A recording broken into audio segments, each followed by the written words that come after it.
അമ്മയുടെ വസ്ത്രശാലയിൽ നിന്ന് തുടങ്ങിയ കഠിനാധ്വാനത്തിന്റെ നിരവധി കഥകൾ പറയാനുണ്ട് നിക്കി ഹേലിക്ക്.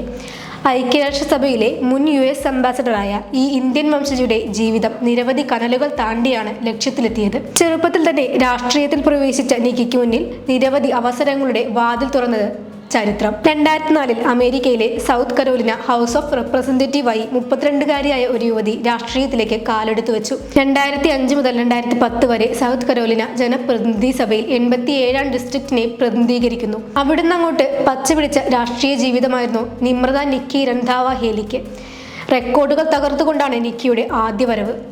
2011 സൗത്ത് കരോലിനയിലെ ആദ്യ വനിതാ ഗവർണറും അമേരിക്കയിലെ രണ്ടാമത്തെ ഇന്ത്യൻ അമേരിക്കൻ ഗവർണറുമായിരുന്നു. പഞ്ചാബിൽ നിന്ന് കുടിയേറിയ അജിത് സിംഗ് രന്ധാവയുടെയും രാജ് കൗറിന്റെയും മകളാണ് നിക്കി. 2017 ജനുവരി മുതൽ ഐക്യരാഷ്ട്രസഭയിലെ US അംബാസഡർ പദവിയിലെത്തി. 2024 ഉൾപാർട്ടി തെരഞ്ഞെടുപ്പിൽ റിപ്പബ്ലിക്കൻ പ്രസിഡന്റ് സ്ഥാനാർത്ഥിത്വത്തിനായും അവർ മത്സരിച്ചു. അമേരിക്കൻ രാഷ്ട്രീയക്കാരിയും നയതന്ത്രജ്ഞയുമായ നിക്കി നിലവിൽ ഹഡ്സൺ ഇൻസ്റ്റിറ്റ്യൂട്ടിൽ വാൾട്ടർ പി സ്റ്റേൺ ചെയർമാനായും എഡൽമാനിലെ ഇന്റർനാഷണൽ പബ്ലിക് അഫയേഴ്സ് വൈസ് ചെയർമാനായും സേവനമനുഷ്ഠിക്കുന്നു. 1972 ജനുവരി 20 സൗത്ത് കരോലിനയിലെ ബാംബർഗിലാണ് നിക്കി ഹേലി ജനിക്കുന്നത്. അച്ഛൻ അജിത് സിംഗ് രന്ധാവയും അമ്മ രാജ് കൗർ രന്ധാവയും ഇന്ത്യയിലെ പഞ്ചാബിൽ നിന്നുള്ള ഇന്ത്യൻ കുടിയേറ്റക്കാരായിരുന്നു.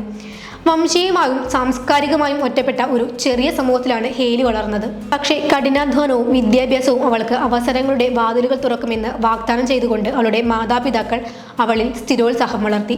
സ്കൂൾ വിദ്യാഭ്യാസം മാത്രമല്ല, അമ്മയെ തൻ്റെ കടനടത്തിപ്പിൽ സഹായിച്ചതും ഹേലിയുടെ ആദ്യകാല ജീവിതത്തെ സ്വാധീനിച്ചു. കടയിലെ ചെക്ക് ബുക്ക് ബാലൻസ് ചെയ്യുന്ന ഉത്തരവാദിത്തം ഒരു ആദ്യകാല പഠനാനുഭവമായിരുന്നു. പിന്നീട് 1994 ക്ലൈംസൺ യൂണിവേഴ്സിറ്റിയിൽ നിന്ന് അക്കൗണ്ടിംഗ് ബിരുദം നേടി.